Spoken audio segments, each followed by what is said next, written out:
Hai, nama saya Amar. Apa kabar semua? Hari ini, saya nak bawa Anda semua untuk tonton satu video yang sangat menarik dan penting, terutamanya untuk kita sebagai rakyat Malaysia. Kita akan sama-sama melihat dan memahami dengan lebih mendalam satu klip daripada podcast terkenal, Keluar Sekejap. Dalam episode kali ini, mereka membincangkan satu isu yang hangat diperkatakan, yaitu isu tuntutan hak 40% hasil bersih Persekutuan untuk Negeri Sabah. Sekadar isu politik, tapi ia menyentuh tentang hak, sejarah, dan masa depan negeri di bawah bayu itu. Saya sangat teruja nak kongsikan dengan Anda semua. Jadi, jom kita dengarkan bersama-sama apa yang dibincangkan oleh KJ dan Syahril Hamdan. Jom gitu. I mean that's what should be done lah. Tapi balik kepada isu 40% ni Syahril, mungkin ramai yang nak tahu juga berkaitan dengan isu ini. Kita bagi rumusan 63 Sabah menyertai Malaysia dengan jaminan apa yang disebut sebagai jaminan 40% hasil bersih persekutuan yang dikutip daripada Sabah, ya. Daripada tahun 64 hingga 73 bayaran pemberian khas dilaksanakan mengikut formula asal, iaitu 40%. 74 semakan pertama dibuat, tetapi selepas itu tiada semakan baru dijalankan. Tahun 74 hingga 2021 tiada semakan rasmi di bawah perkara 112D menyebabkan Sabah tidak menerima 40% hasil selama 48 tahun. Daripada tahun 2019-2021 selepas politik Malaysia ni mengalami fragmentasi, kerajaan Sabah mula menuntut semula hak tersebut, isu dibawa ke peringkat kabinet dan juga jawatan kuasa. Perjanjian Malaysia 63 MA63 ada jawatan kuasa kabinet. Pada tahun 2022, Sabah Law Society telah mengefailkan tindakan undang-undang terhadap kerajaan persekutuan kerana gagal menunaikan tanggungjawab perlembagaan. Pada 17 hari bulan Oktober tahun ini, this is the seminal decision lah, ataupun keputusan yang menjadi asas kepada perbincangan kita pada hari ini. Mahkamah Tinggi Kota Kinabalu memutuskan kerajaan persekutuan bertindak tidak sah dan melampaui kuasa apabila gagal menunaikan hak Sabah terhadap 40% hasil persekutuan. Hakim Yang Arif Datuk Celestina Stuel Galit mengisyaratkan bahawa kerajaan persekutuan telah melanggar perlembagaan kerana gagal menunaikan hak Sabah terhadap 40% hasil persekutuan selama hampir 5 dekad. Reaksi Perdana Menteri. Perdana Menteri menetapkan bahawa Kabinet akan mengadakan mesyuarat khas pada hari ini 11 hari bulan November. Kita tak tahu apa keputusannya. Kita rakam pada awal tengah hari 11 hari bulan November, memutuskan sama ada untuk merayu keputusan mahkamah atau tidak bergantung pada nasihat AGC.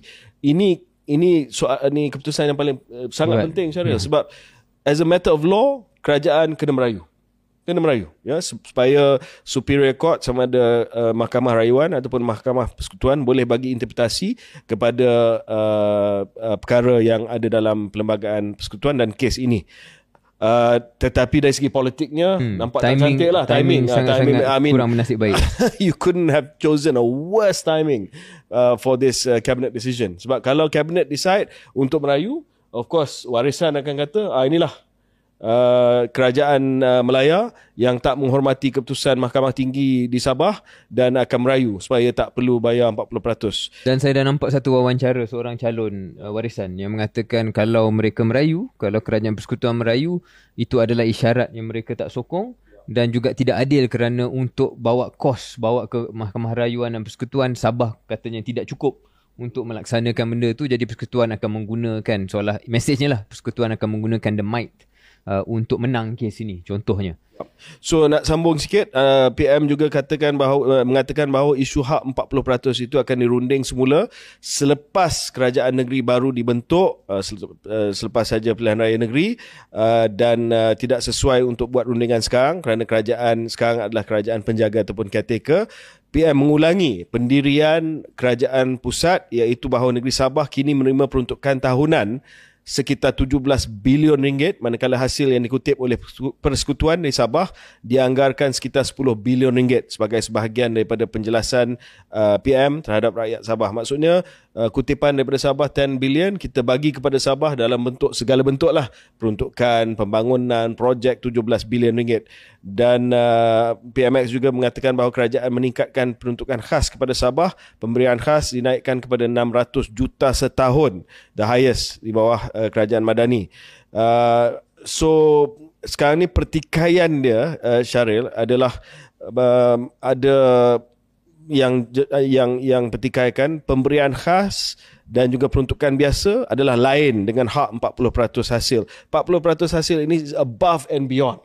Above and beyond pemberian khas, above and beyond peruntukan biasa, above and beyond everything that you are saying you spend on Sabah, termasuklah projek-projek kerajaan persekutuan, termasuklah gaji-gaji kaki tangan awam, is above and beyond. Itu yang the crux ataupun intipati kepada hujah sekarang adalah adakah ia above and beyond. Tafsiran hasil yang dikutip, Sabah menegaskan hak 40% merujuk kepada hasil tunai, tax-based revenue, bukan dalam bentuk perbelanjaan pembangunan ataupun projek infrastruktur. Itu yang ditegaskan oleh Sabah, dan Sabah kata sepatutnya kerajaan bagi tambahan anggaran about 5.66 billion every year.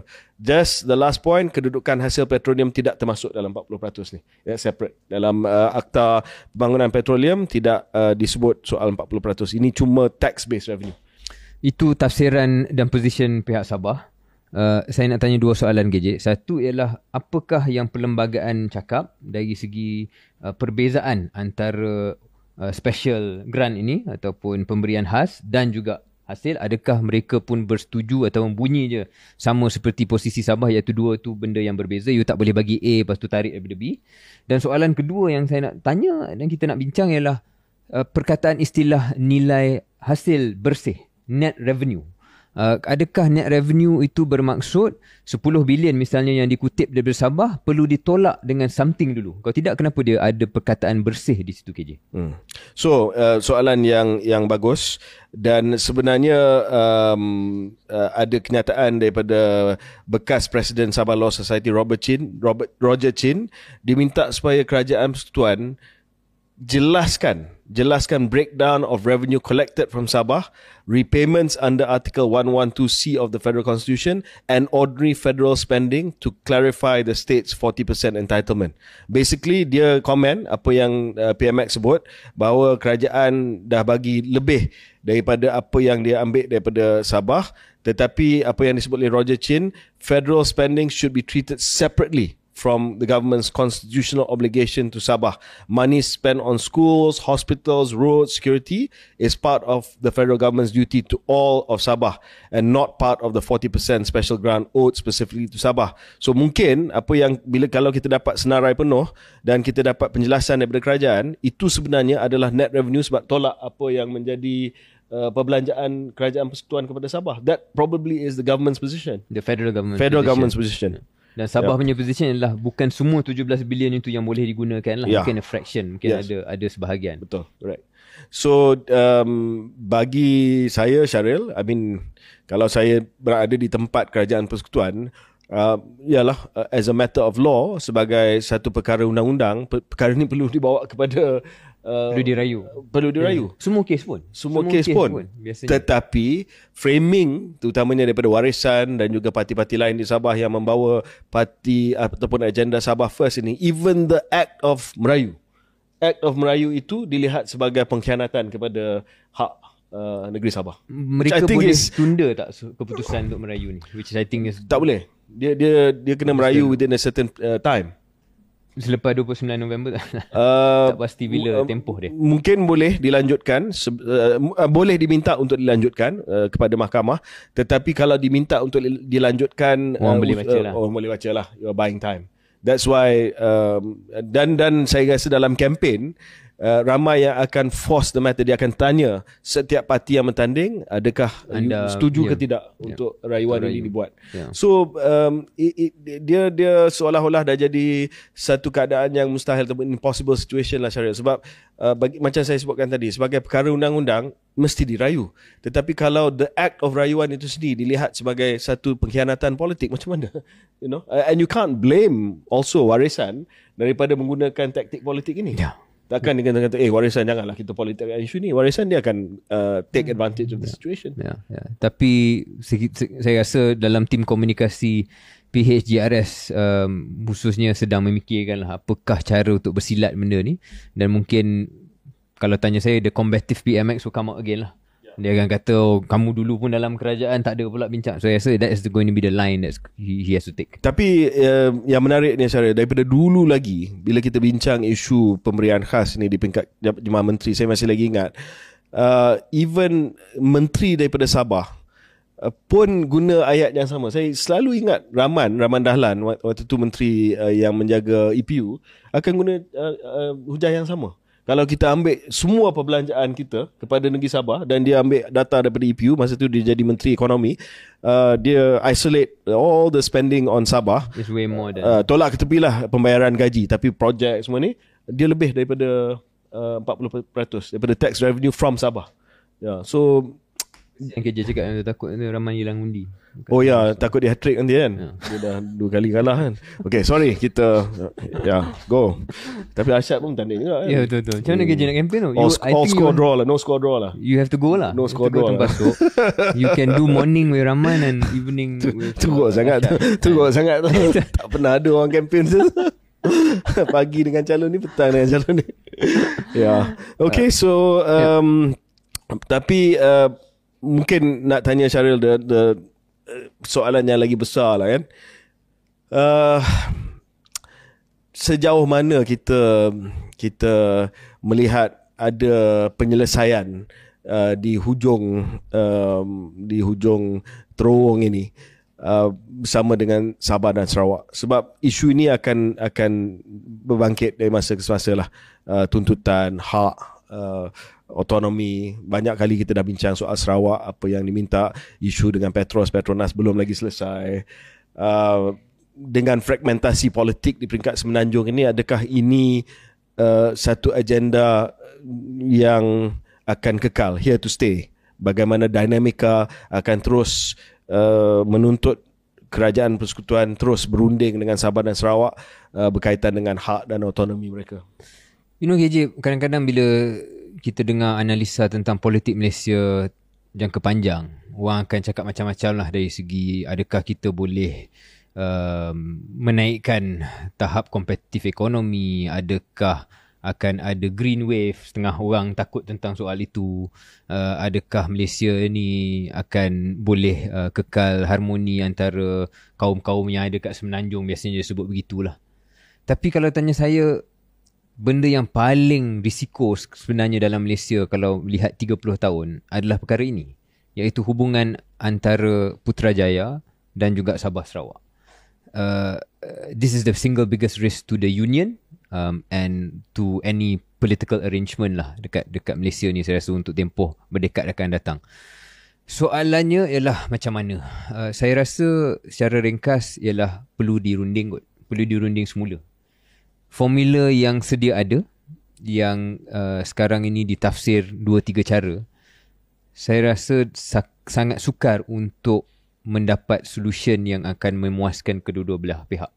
Sebab kalau use the strict letter of the law ataupun menggunakan tafsiran yang kita selalu dengar daripada Sabah dan Sarawak, kesan besar kepada kantung kerajaan itu tak boleh dipandang enteng. Sangat besar. Di Sarawak kita dah lihat kesannya kepada Petronas. Di Sabah, kalau menjadi soal 40% dalam tafsiran mereka ini, kalau kita tambah semua, apakah yang akan tinggal untuk kerajaan persekutuan belanja untuk seluruh negara? Tapi sudah tentu bagi pihak Sabah dan Sarawak, ini hak mereka yang daripada awal dah dipersetujui. Kenapa tidak diikut? Kenapa menggunakan kompromi lain ataupun cara lain untuk menggantikan formula ini, iaitu perbelanjaan pembangunannya besar dan sebagainya. Jadi dua-dua hujah ni dia macam beroperasi dalam paradigma yang lain. It's two different types of argument. Dia memerlukan, saya fikir, satu generasi pemimpin Sabah, Sarawak dan Semenanjung dan Putrajaya untuk benar-benar duduk dan capai satu kesepakatan dalam 5-10 tahun akan datang. What is a middle ground? So, I don't know adakah benda itu logik ataupun terlalu idealistik. Tapi if you ask me, it has to be a middle ground, because either extreme ataupun either purist position, I don't think it's tenable. Betul. Middle ground, rundingan semula, tetapi ini akan membuka banyak banyak perkara lama lah. Dan isu dia the political will ke je, sebab kita beroperasi dalam election cycle 5 tahun. Sukar untuk mencari mana-mana Perdana Menteri yang sanggup nak buka benda ni lah. But kalau short term, you boleh plaster. Dan saya nak cakap benda yang sedikit controversial lah, tapi saya tak nak apologetic sebagai seorang bekas ahli politik daripada Semenanjung ni, daripada tanah Melayu ni.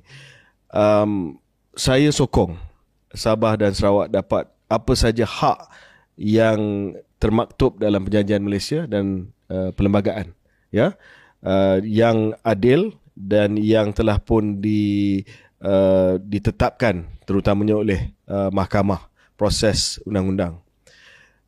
Dan saya harap bahawa Sabah dan Sarawak akan menerima hak yang mereka sepatutnya dapat selama ini.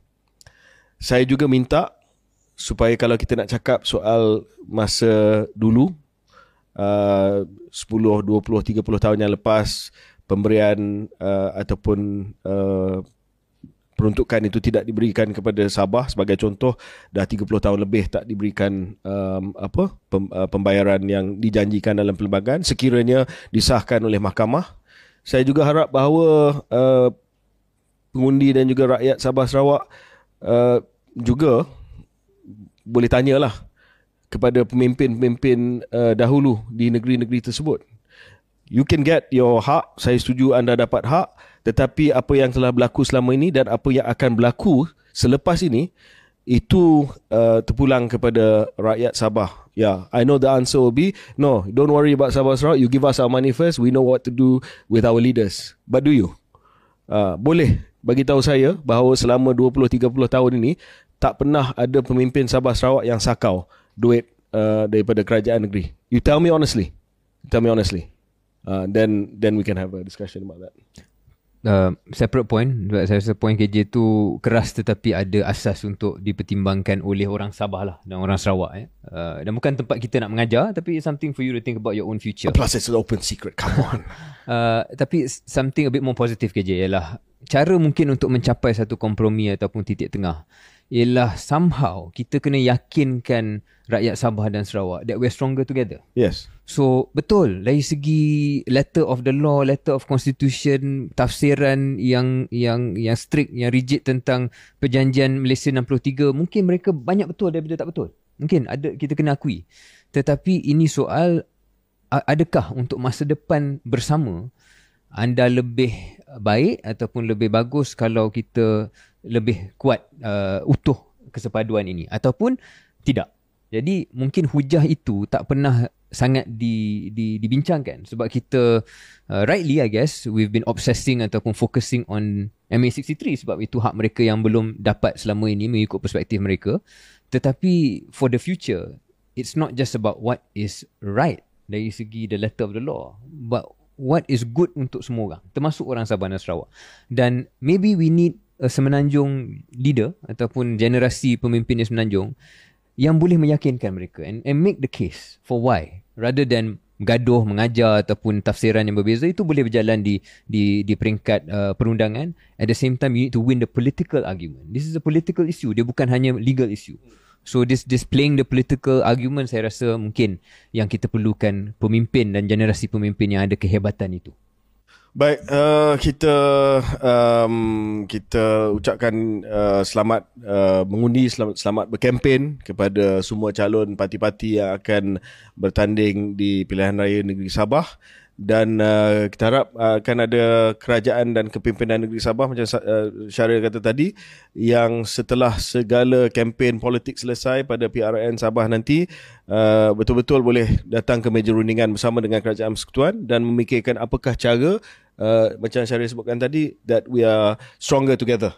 Dan soal pertikaian ni kita dapat satu persetujuan yang adil, yang dapat memberi hak yang sepatutnya, dan yang berpaksi kepada satu visi di mana Sabah dan Sarawak adalah sebahagian daripada satu cerita yang lebih hebat, iaitu negara Malaysia yang merdeka dan berdaulat.